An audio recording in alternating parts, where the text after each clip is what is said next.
Have you ever spoken to someone and, after the conversation, you walk away feeling small, guilty, or confused, yet you can't point out exactly what went wrong? Maybe they didn't shout. Maybe they didn't insult you. Maybe they even sounded gentle. But something felt off. Something felt wrong. If you've ever felt like that, listen closely. Because today, we're diving into 5 phrases, common, ordinary phrases that people use when they are trying to control, manipulate, or emotionally dominate you. Some people use these phrases intentionally.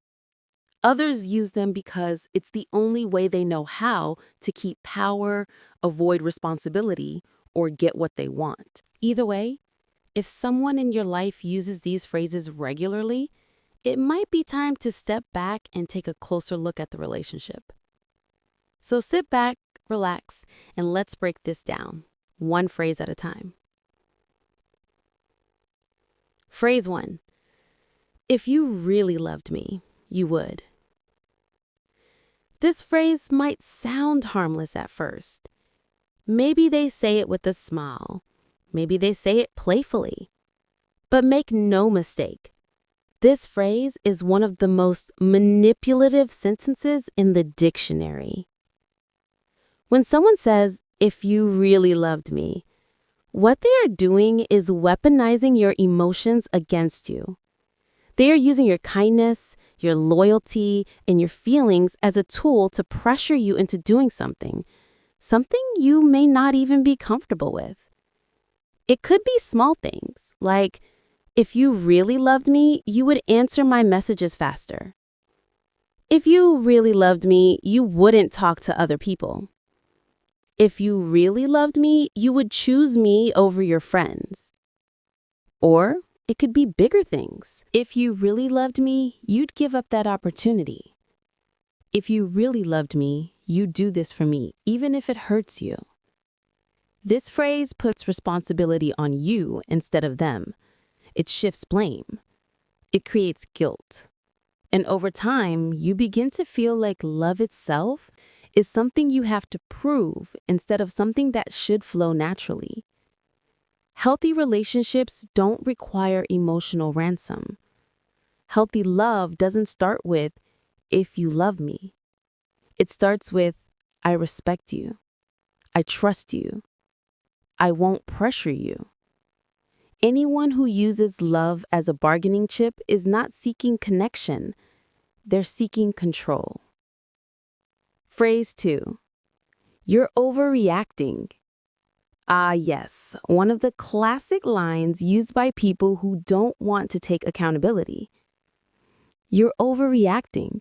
You're too sensitive. You always take things too seriously. What's happening here? This phrase is used to invalidate your emotions, to make you doubt your reality, and to force you into silence. Here's how it works. You express discomfort. You point out a boundary. You explain that something hurt you. Instead of listening, instead of trying to understand, instead of acknowledging your feelings, they flip the script and make the entire issue about your reaction, not their behavior. And slowly, you begin to second-guess your own emotions. Like, maybe I shouldn't feel this way. Maybe it's my fault. Maybe I'm doing too much. This is a form of gaslighting. Subtle, quiet, but deadly to the self-esteem. Because once a controlling person can convince you that your emotions are invalid, they can do whatever they want, and you won't speak up anymore. Healthy people don't tell you your feelings are too much. They ask, "Help me understand. What made you feel this way? How can we solve this together?" So next time someone says, "You're overreacting," remember this. You are allowed to feel. You are allowed to express. You are allowed to set boundaries. Anyone who tries to shut down your emotions is trying to silence your voice. Phrase 3. You owe me. Sometimes this phrase is said directly. Other times it hides behind subtle actions or quiet reminders. But the message is always the same. You are indebted to me, so you must do what I want. A controlling person remembers every favor, every act of kindness, every moment you needed help, and they store it like ammunition. Not to support you, not to uplift you, but to use it later as leverage. For example, after everything I've done for you, you won't do this one thing? I helped you when nobody else did. You can't tell me no. You wouldn't even have this if it wasn't for me. This creates a dynamic where you constantly feel like you must repay them. You must comply. You must obey. Because in their mind, kindness is not a gift. It's a transaction. But here's the truth. In healthy relationships, love and support are freely given, not collected like debts. You don't owe anyone control over your choices. You don't owe anyone your freedom, your time, your body, or your peace. Genuine care never demands repayment. Only manipulators do that. Phrase 4. Nobody else will put up with you.